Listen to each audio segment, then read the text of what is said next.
Good evening, everyone, and welcome to another fabulous evening, Ecowomanism Part 2, Dispossessed, Ecowomanist Struggle for Justice in Land. And may I say that last week was incredibly phenomenal. If you all did register last week, even if you weren't able to attend, a recording was sent out to you, and I strongly suggest that you view that if you haven't gotten the opportunity to do that yet. My name is Dominique Hardy, and I am the program manager for the Center for Racial Healing, where Dr. Catherine Meeks is our wonderful executive director. And we welcome you to a wonderful conversation. And very briefly, we do ask you to please mute yourselves until the appropriate time. If you have any questions in this conversation, there will be time for us to answer some of your questions and hear your feedback and comments towards the end. So we'll let you know when that time is. And without further ado, I present to you the incredible Dr. Catherine Meeks. And let me add, thank you. Let me add my welcome to Dominique's, to all of you, and to express our appreciation that you're taking this time to join us and to help us with the effort we are engaged in terms of trying to do our part to help heal the land. And it's my great pleasure to introduce our partner, Veronica. I'm looking right at you, and I know I'm trying to talk about Valerie. Valerie Hill-Rawls, who is, and Veronica Kyle, are co-visionaries and partners with us at the Absalom Jones Center. And Valerie gets to be in our office space on whenever she is in town and able to be there. So it's really an amazing and wonderful thing for me as a director to have known Valerie since they were getting the Ecowomanist Institute started. And the most important thing I can say about Valerie is that she does this work from the depths of her soul. And I know that for a fact. We've had numerous conversations in terms of the importance of what we're trying to do and what they're doing, and to bring this aspect of looking at the environment and thinking about equity in terms of women, and particularly women of color, and more particularly African-American women, is something that we cannot do too much about. I mean, that we have got so much to do in terms of making any strides toward creating some reparations and equity here. So the fact that they are doing this work is so exciting to me, and that we get to be partners in it is even more exciting.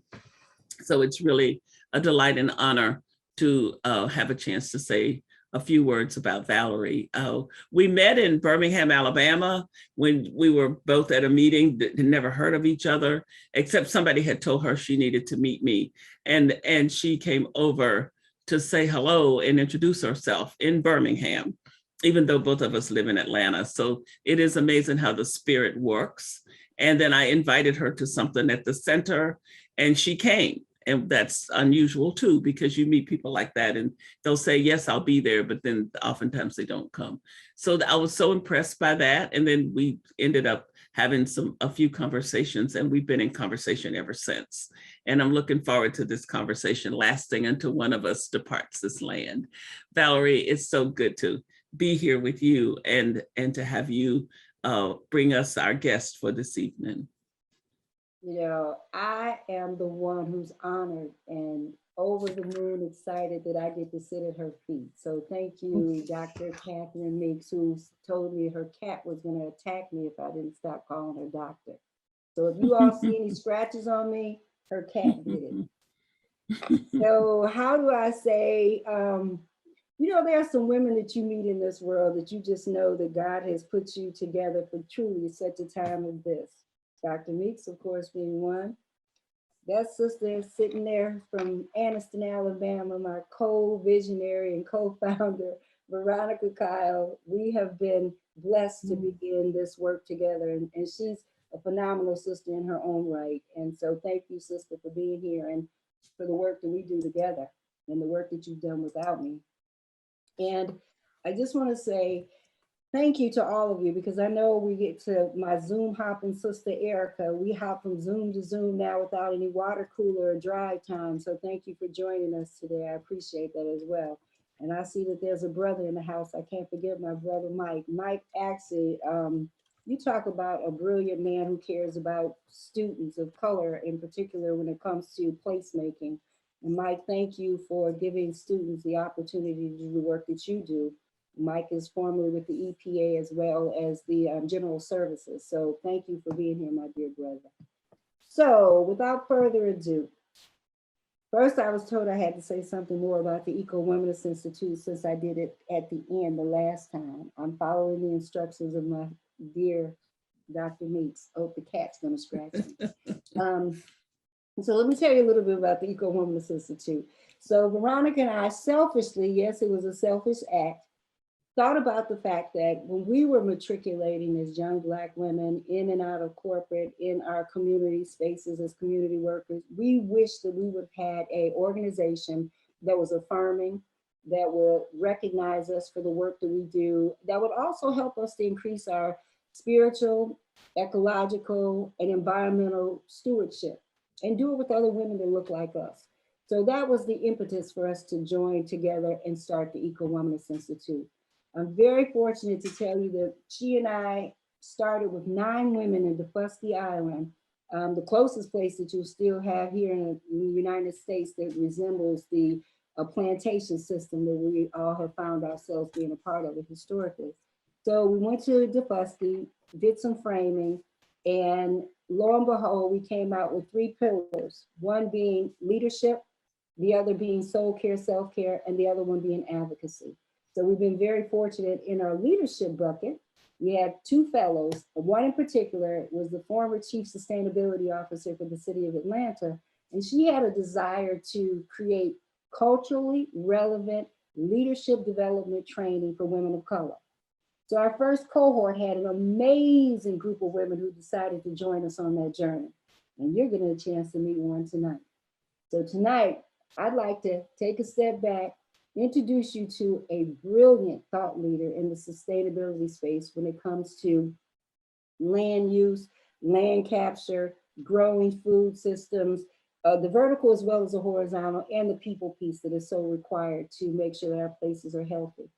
So there was this young sister that showed up, and we just had a conversation before. She's a new mom of a 3-month-old, which is baby number 2. When we met, baby number 1 was 3 months old.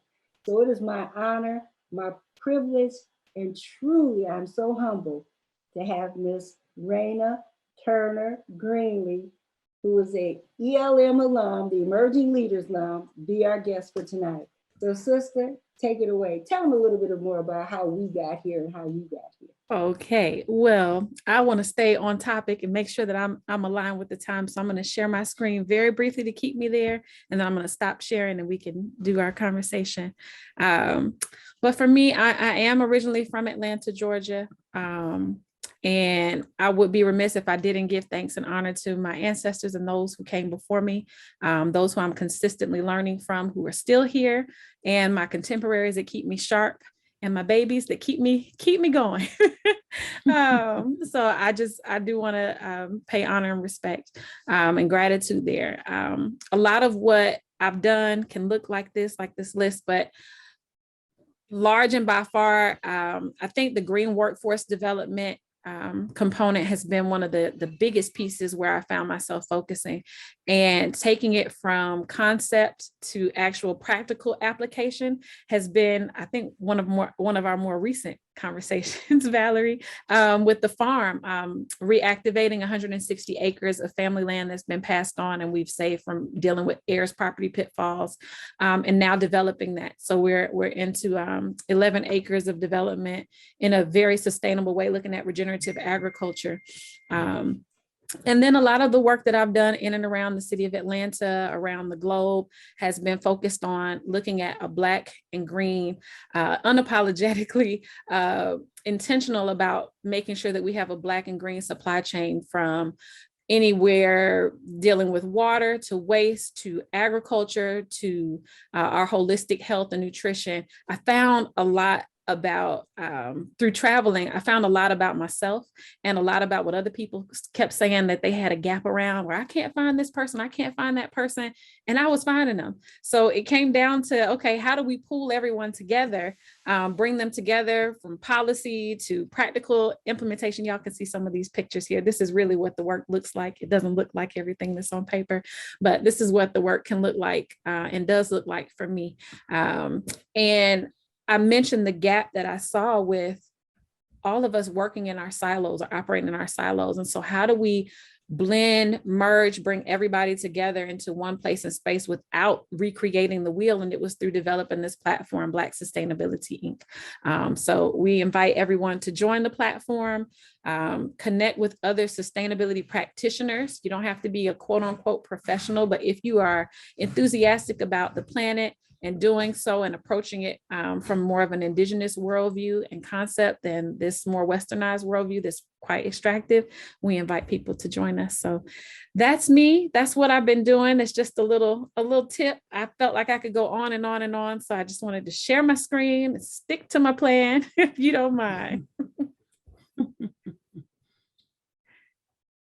We don't mind at all, because you know that long list that you were gracious enough to be ELM at the top. We appreciate you doing so. Of course. So let's just kind of talk about, you showed us this list of all these amazing places, you know, work that you've done and these relationships that you formed. I love it. You always say, I'm unapologetically Black doing what I do, and I'm not taking a step back around what I do. Let's talk about that. Why do you have to even reference the fact that you're unapologetically Black doing the work in sustainability? Ooh,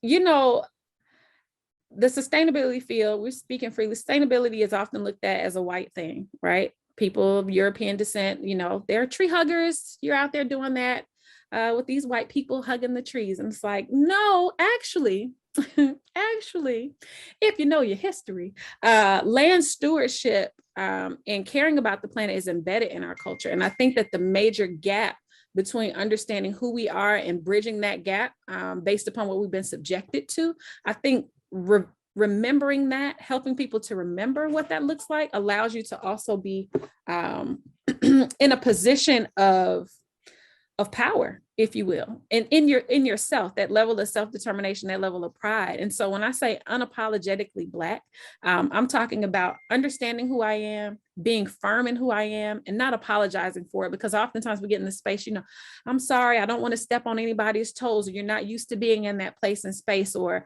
people telling you just make it a little bit more blurred line, make it open for everyone. And I found that I have no issue working with everyone. That's not the issue. The challenge comes in when you're not intentional about calling out who you are specifically working with. You will become subject to losing all of what you're looking for. So I'm here in the city of Atlanta. I'm from Atlanta. I've lived in California. I've traveled the globe. I've been in SA. I've been in the Congo, been in Ghana, been in Ethiopia. So understanding that the impacts of the work that you do, if you don't call it out, you'll find yourself helping all other populations in the name of support, and you, or not even you. Let me speak from my own personal. I'm not even going to do that. What I found is when you don't call it out, you will end up losing the population and the impacts that you have when you're not specific about who you're working with. And that's how we've lost funding in the past. That's how we've lost a lot of momentum in movements. It has been because we want everybody to come along, let's all get together. We can also lose ourselves. And so when I say I'm unapologetic about it, I'm not going to apologize for the population that I'm choosing to work with first, because if the least of us get it, all of us get it. But if we keep missing that population and we keep going with how else can I help someone else? How else can I help someone else? You haven't helped yourself at home. So that's why I say I'm unapologetic about it. So now you ask that question. All right. Thank you, my sister, for being unapologetically you. There you go. So let's talk about, you mentioned the Congo. You mentioned all these other places that you've been. Tell my the other folks who are eavesdropping on our conversation right about now. Tell them about how you got on that path to travel, because I know Asia's in the mix too. Talk about that. You know what? Asia got me there. Let me tell you. Actually, let me take it one more step back. Well, don't sick your cats on me. Mother Okay. Catherine, Mother Catherine. It's all right, Raina. Okay, thank you. I went to UAB. So another Birmingham reference, Alabama tie. And while I was there, I kept getting selected for these inaugural programs or initiatives. And I was like, am I ever going to grad? Y'all keep pushing back my graduation. I finished all of my classes, in 3 years. Why am I still here in this school? Let me graduate. But I kept getting selected for these programs and things they wanted to test out. And I was grateful for the opportunity. And one of my professors, Casey Payne, he said, Raina, BRCA people don't travel. I'm like, yes, we do. Don't say that. Don't say that. And I can say this like him because I know who he is and he will make fun of our conversation as well. But he was like, y'all don't travel. You don't go anywhere. I think you need to go to China. And I was like, okay, what am I going to do in China? He told me he was going to take me and he wanted me to help lead a marketing, an international marketing class and course while in China over the summer. And so I went with him and a few other students and was in China, learned Mandarin. I got a couple of language certificates. And while I was there, I connected with, there were 2 young ladies and a brother that were from the Congo. And they were like, come this way, come over here with us. I want to take you around and show you the China that you're not going to see while you're here. And so you all I don't know if everybody on here can relate, but when I was living in Monterey, California, there was nobody that looked like me. There were no Black people that were out there. My colleagues were all like, how do you feel? You're coming from Black Atlanta, do you feel comfortable?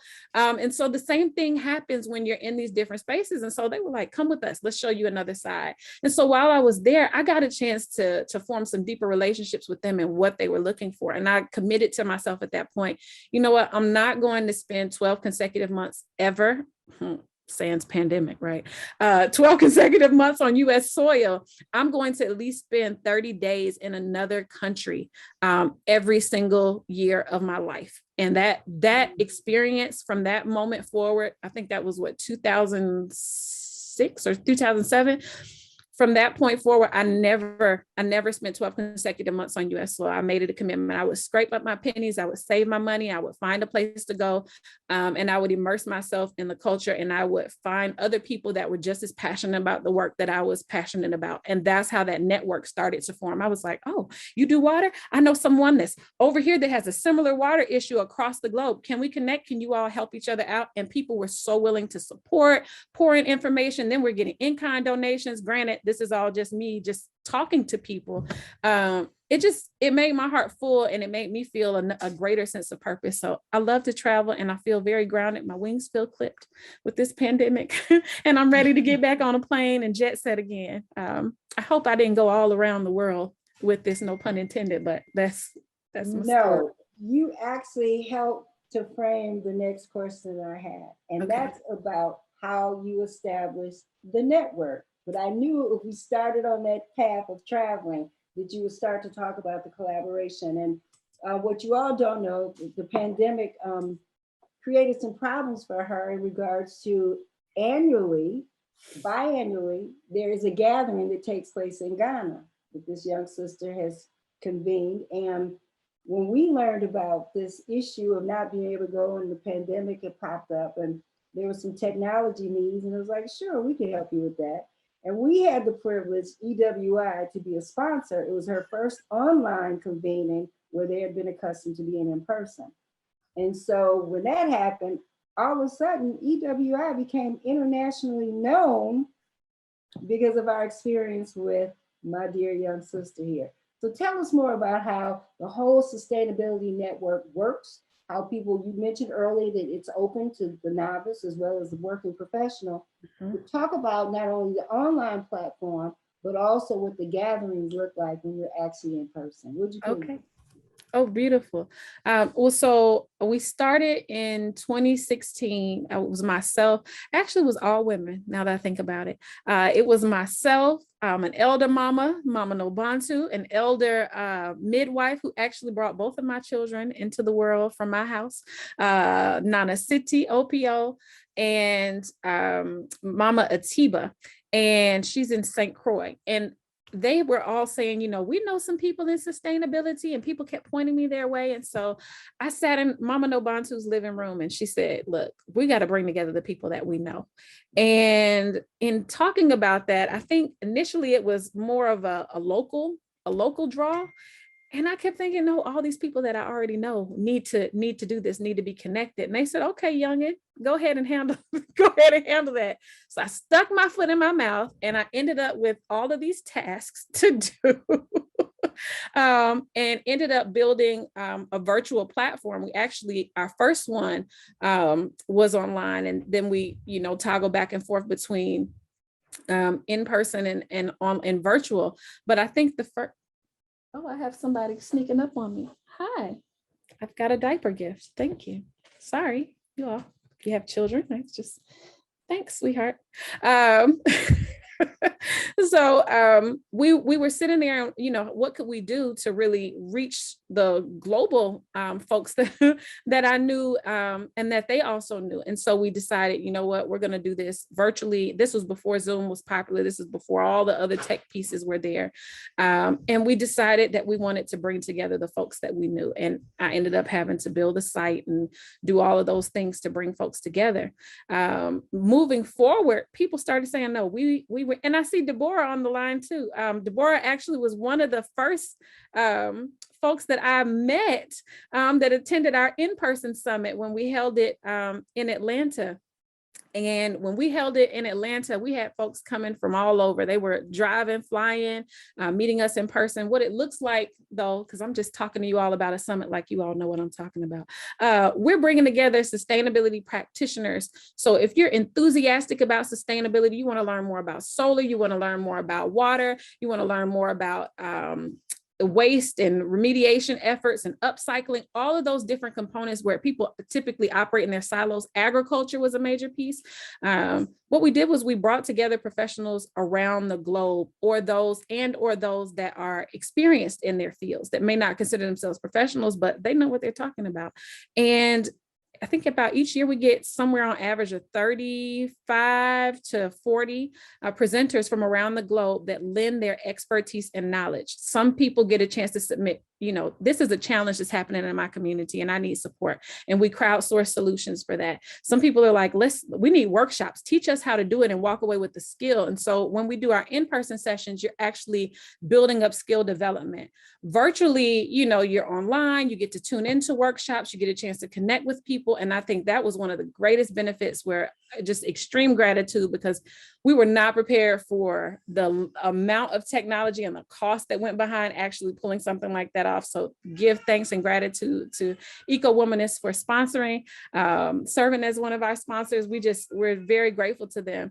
But it really brings together folks. And I'm not talking about 10 or 15. I'm talking about, we had 2,000 people, okay, that were all of African descent interested in some form of sustainability, whether they needed to be walked through NRCS programming or looking at some of the discriminatory practices and how do you get around that. We had folks came in, they were like, let me turn your computer on, let's walk you through this new platform right now. People walked away with a skill set, walked away having learned something new, walked away gaining something. So it wasn't just, let's talk for the sake of talking, let's build for the sake of building. No, let's do this. And, you know, so that's what it typically looks like, is bringing together practitioners from all around the globe that are of African descent. And we do our absolute best to have representatives from South America, from Africa, Eurasia, the Caribbean, and North America. I haven't reached anyone just yet in Australia, but larger by far, we've had very good representation from each one of the continents,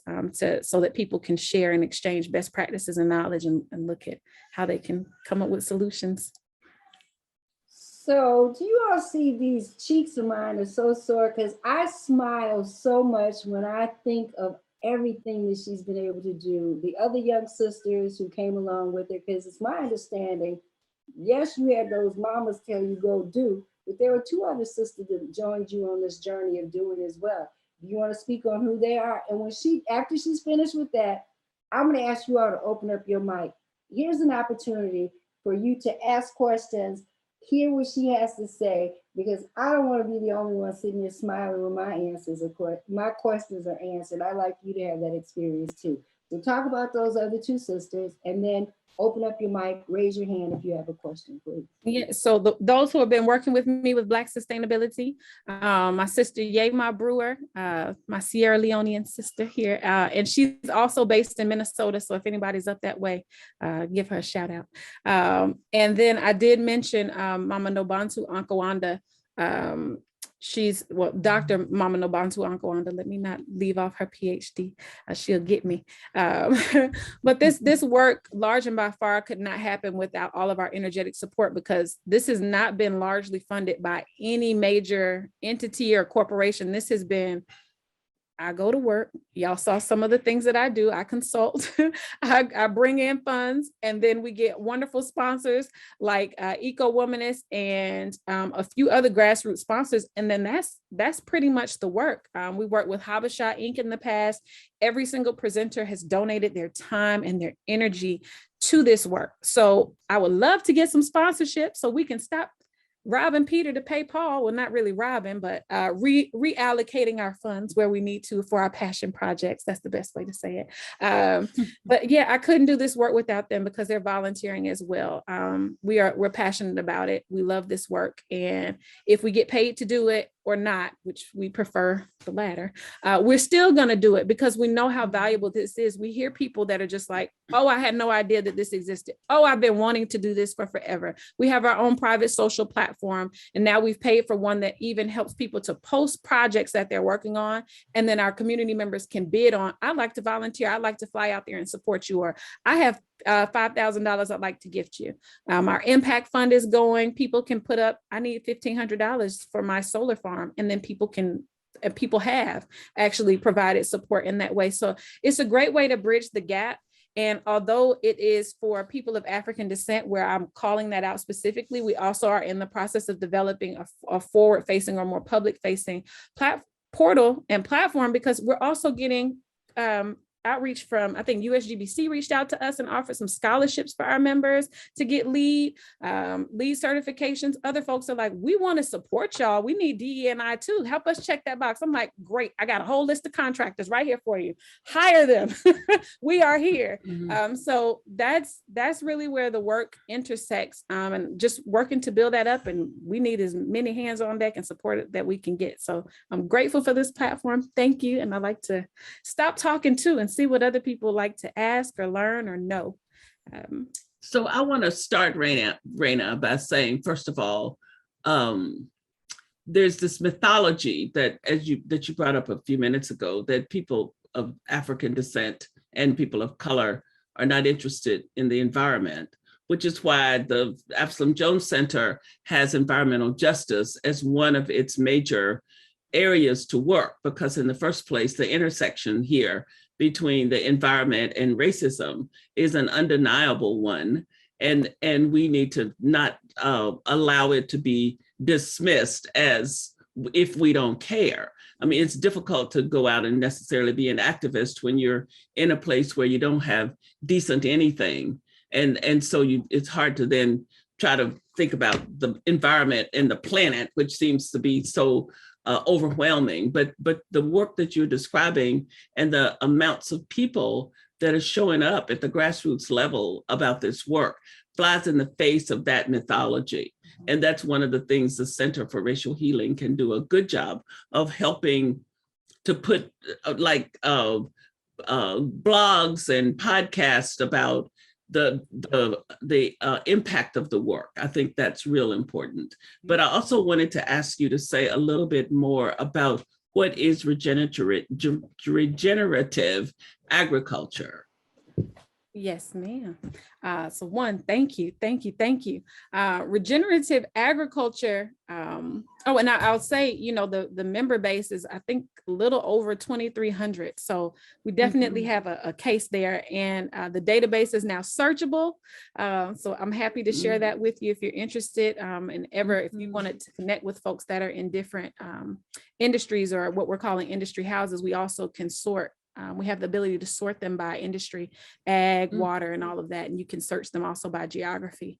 But to answer your question around regenerative agriculture, that's one of the things that we are doing on our family land. When we talk about regenerative agriculture, typically the current mode of growing food has been to put your crops down. What can you pull out of the soil? It hasn't been as mindful around how do we build up the soil? How do we build up the environment around the crops or the land that we're using, right? And how do we do so in a way that restores the land? So some people may refer to that as using permaculture principles, which we do apply on site at our farm. And another component that we are exploring right now, and it's mixed emotions. And again, I'll be unapologetic about it. I'll go toe to toe for now about it. But we're also looking at bamboo because we're in an area where timber is king. And we know that that is not sustainable. I don't care how many credits that you pay. I don't care how many carbon credits or how many trees that you decide to plant down the road. When you cut down an old growth tree, when you cut that down, you are not going to get back the same value by planting in a young sapling or a younger tree. It's going to take so many more years. And so as we look at regenerative agriculture and what the land can afford us and what we put into it so that we have a net positive impact down the line, and we don't continue to extrapolate all the resources and nutrients from the land and then put that in later. Let's be very intentional upfront about how we're going to grow our crops, how we're going to rotate them, how we're going to also plant in companion plants, how are we going to make sure that we're rotating our crops for soil health, and how we're going to manage the runoff, right? Because even if you have an organic farm, when it rains, anything that runs off of your site into the water downstream is now a pollutant. And so you're going to have to manage that. You can say I'm organic, this and that, you're still polluting our water source. So how are you going to remediate that? And so we take all of those approaches. And when I say I am talking also about my compliment, Charles Greenlee. I would not be able to do the work that I do. Y'all can say what you want about farming. Yes, us women can do it. And we got a tractor recently and I could not get some of those implements off. I said, come on and bring in that strength, brother, kick this thing and get it going. So it's about a balance. Regenerative agriculture is really the next step. And I think that we need to all lean toward that if we are going to look at agriculture, whether you're doing vertical gardening, whether you dealing with planting in the ground or raised beds. I hope I answered your question. I'm getting a little passionate about this. I'm getting ready to go off on a tangent. I feel myself, but hope that answered your question. Yes, thank you. Okay. Anybody else have a question? Comment, concern? I was gonna say, just to add to that, first of all, I'm just sitting here like smiling like a auntie, just woo-wee, just so, I just wanna say, we have been so blessed at EWI to have the Rainas and all the emerging leaders. You guys came with fire, you continue to be fire, you keep us lit up. I told my kids, I said, oh, they just lit. They thought, my mom, you're trying to use some language. But anyway, I just have been so, so excited in hearing this. And when you talk about the regenerative agriculture, I remember I went to George Washington Carver High School in elementary school here. And Dr. Carver brought that African tradition to Alabama, to Tuskegee. So we really have that history of, this is something we were doing, to your point. We were not just coming and raping the soil and getting our crop and throwing some others. We had that, and he patiently taught farmers and sharecroppers all over the South. So I was just excited to know that, and I didn't know, seeing his picture hanging up in the high school, all they talked about was the peanuts, but he was so much more than the peanuts. So much more than peanuts. He kept people from starving. In the South, he kept people from starving. You did. And by And the way, saved the day. I will share this one thing he said, and I told Valerie I wasn't going to talk, but since you brought up Carver, I got to say this. The slaves were getting sick in the field, and he said, if you roast this yam, this sweet potato, and you ground these nuts, you will outwork everyone and you will outlive your master. And to this day, I will roast the sweet potato and put some peanut butter in it in his honor. I'm just saying. And it's delicious. It's delicious because you got your protein and your carb. You got a whole thing going there. And he taught people how to do that while they were, carrying the burden of cotton on their back. So That's thanks for powerful. bringing that up. Whole Mm. farmer. Yeah. Thank you. Thank Emma, you. I saw that you had your hand up. Yes, I did. Hello, everybody. I'm in the middle of a big self-care project, so I kind of had to keep turning my camera on and off, but I was listening. I really appreciate your one for EWI for doing this, because I'm learning a lot and a lot of terminology, and just hearing, and even the way you started your presentation with pictures of people, like it made it real. We always say, oh, big ups to the ancestors. Next slide. And I'm going to have to borrow that one. But I did want to talk about how Dr. Meeks brought up about the phrase that you used, regenerative, agriculture. And that's the thing that I'm finding. I've been a consultant since God was a boy, but I am moving into the kind of the environmental justice space rapidly. Like since 2020, it's been just nonstop.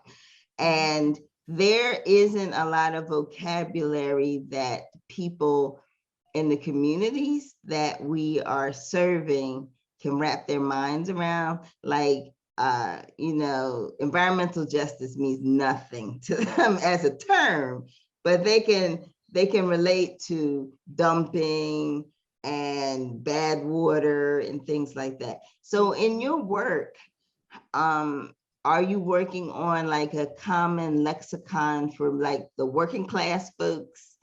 I'll stop there. That's the big thing, like phrasing. And that I've been working on that a lot, because people know when their environment's not right, but to think that they have any power to change it or have the language to talk to people who are experts, there's a big gap there. Right. Well, so thank you for your question. And to answer that, I will say I'm not actively working on developing a lexicon. I think that's a great approach. What I can say that we have done thus far is, one, on Earth Day, we're doing an HBCU Africa global worldwide teach-in, where we're addressing climate justice, and we're bringing together HBCU partners and African institutions to look at where our people are right now to get a baseline, and then developing a concept of what the state of Black sustainability is around the globe. A lot of my work, I did mention, I've done green workforce development with Habesha and the Nature Conservancy. All of that work that I've done has been culturally relevant education, right? So I've had the pleasure of working with local partners here in Atlanta, West Atlanta Watershed Alliance, Department of Watershed Management. And again, all these high level technical jargon that people are talking about, when we end up with our people, we get them in the room, we're like, pause, stop. All right, here we go. Let me start you first. Pre-enslavement, we try to stay away from saying slave, because that gives a certain connotation that you didn't have a culture prior to. So we try to change up our verbiage. So we say, enslaved, to start them off there. And then we talk about and give examples of what we've done as a people, because that gap is big. And if you can see that you've done it before, you can see yourself doing it again. And then so we bridge the gap by actually doing hands-on training, workshops, breaking down a lot of that technical jargon, but we don't have one place and space where that lives. I'd love to work with you on that. We have I think we have 123 presentations that we've captured on video that we have up for free on our website and online. I'm going to find a way to monetize it at some point. I just cannot, my heart is just like, we need it. But it is there. And I think starting there and pulling out most of the videos, though, we break down the terms. We might talk about them and say, water mitigation. How do you manage water?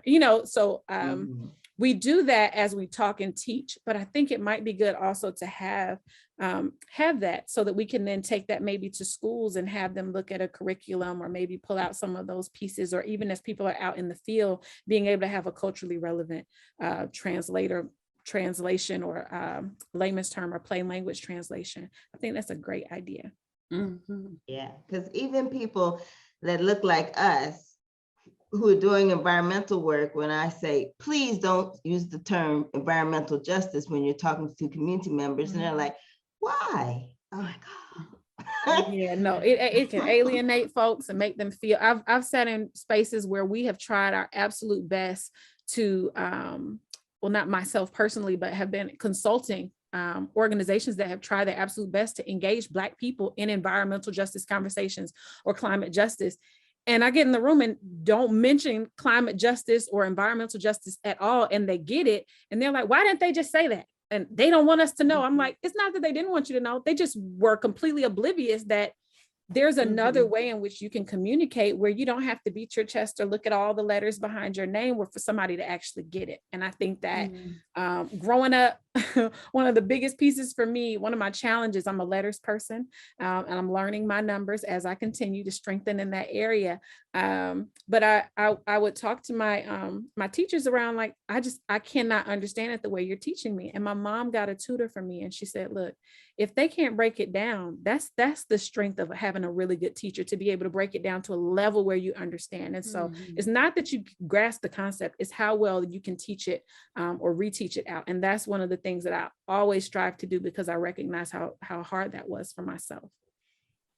So Mike, I know you're chomping at the bits when she referenced the HBCU sector. So please, my brother, chime in, because I know you got something to say about the people that you too have been working with for quite some time. Thank you, Val. I've got a statement, an offer, and a question. So, I appreciate the comment about agriculture. We're working with people in the Bahamas and Andros Island. One of the biggest issues with growing agriculture is the availability of fresh water. The island of Andros has an abundance of fresh water. The Mennonites have a farm there, but the Bahamians do not. So we are working with a local school there and the Dean of Ag at FAMU to develop a pathway forward for agriculture, which we're trying to do that in a green and sustainable way. And I love the way that you mentioned that, because green and sustainable means you do it long term. So I appreciate that. But I appreciate you mentioning farming, because this is a place where they're importing the very food that they could grow themselves.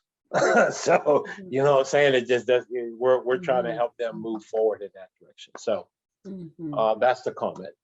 The offer is, I have a collaboration with Georgia State University, which, by the way, graduates more African Americans than any school in the United States. I don't know if a lot of people know that, but that's a true statement. The master's, the Graduate School of Public Health, those master's degree and doctorate degree have agreed to address public health issues in partnership with my nonprofit, regardless of where they at and what they are, as long as it's something that they can deal with. These are master's level and doctorate students. I've got 3 volunteers right now, all women, by the way, who have agreed to work with people regardless of where they're at on the globe to be able to render that assistance. And this is a 3-year commitment with the school. So to all of you on this call, I extend that service to you, and I will drop my email in the chat. And if you have public health issues that you think that they can provide assistance with, please let me know. We'll put all that together and we'll make that happen. All of my support is pro bono. I don't do anything that's not. So all this help comes free of charge, okay? So that's the offer. The question that I have for Raina is, I appreciate you touching on environmental justice, but do you do anything with climate justice? Because the communities that provide the least to the problem suffer the most because of the problem. So, and we're working with some indigenous communities in different places. For example, in coastal Louisiana, where not only are they losing their land as a result of climate change, but from 2010 to 2020, coastal Louisiana had 11 hurricanes and tropical storms. They've had 7 in the last 2 years. So they're suffering from the increase of storms, the increase in severity of the storms, and then losing your land all at the same time. So, and we're working with them on some different mitigation strategies. But is that something that you've considered or thought about in the work that you're doing? Yes, the worldwide teaching is on climate justice, actually.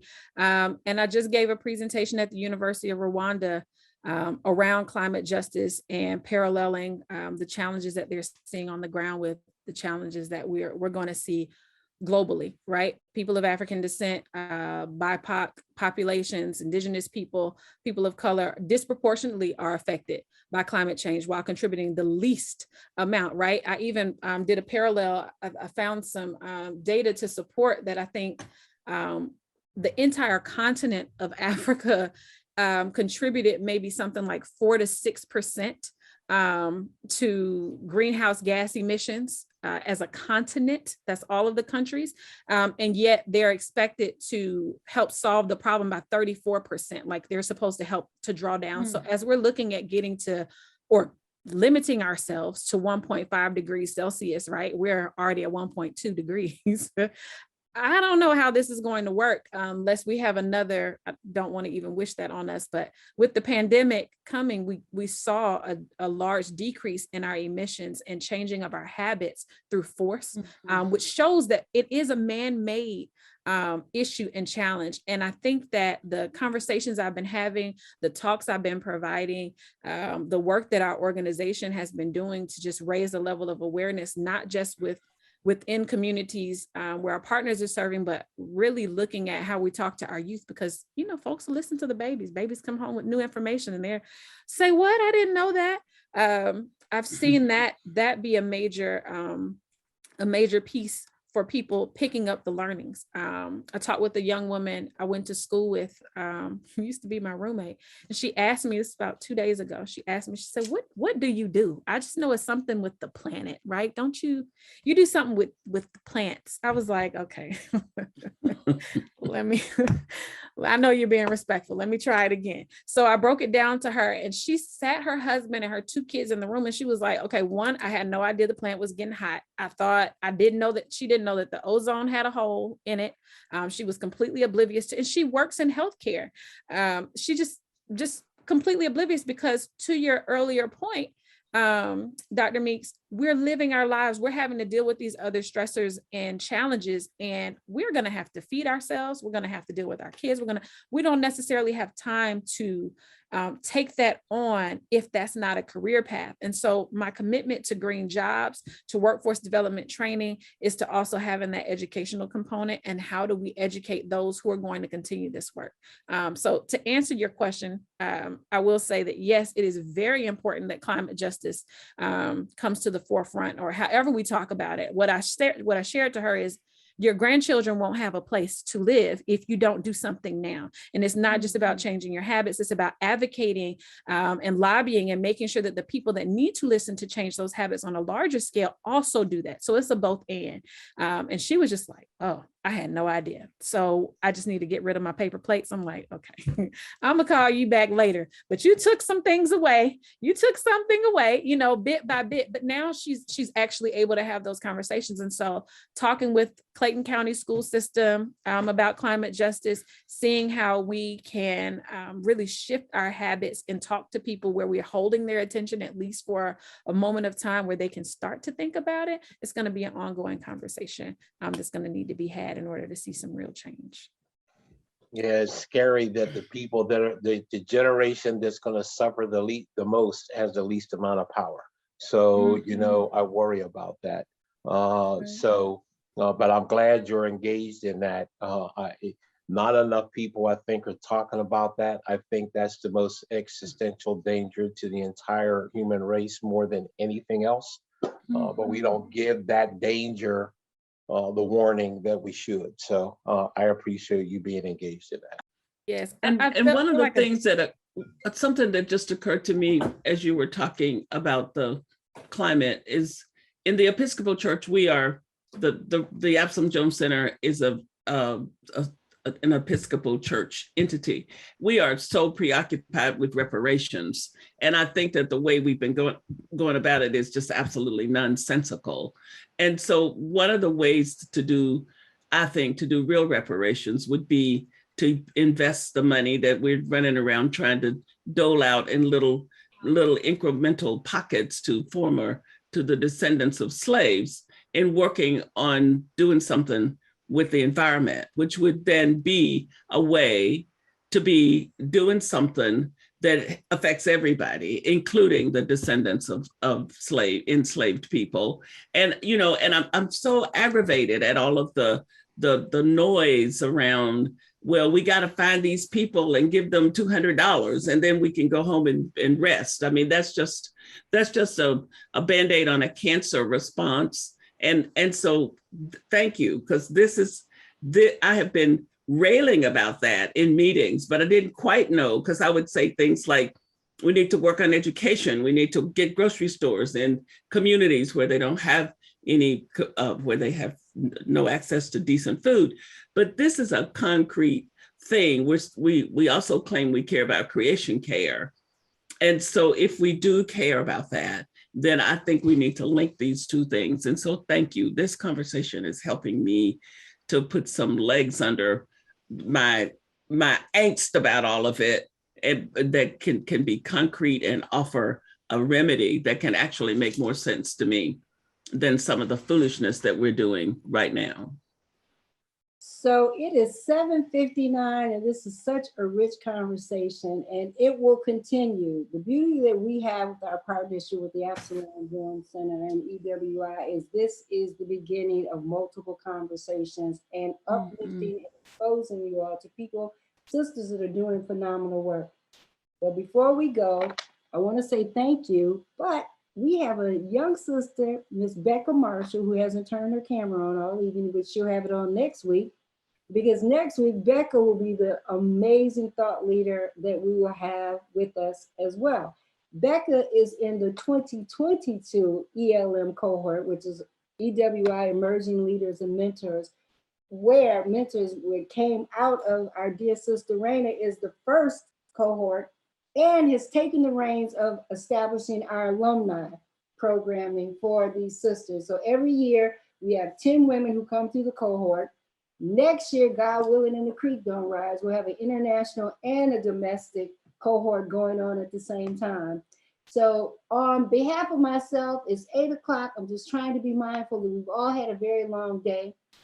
But on behalf of the Ecowomanist Institute, my co-visionary Veronica Kyle, and last but never least, Dr. Scratch Me With Your Cat, Catherine Meeks, Dr. Meeks. Thank you all so much for joining us this evening. And I'm gonna let Dr. Meeks be the last one to say thank you. God bless you for coming out. Go ahead. I was just gonna make sure people know that tomorrow, our trustee technical person, Dominique Hardy, will send you a recording of this evening's conversation.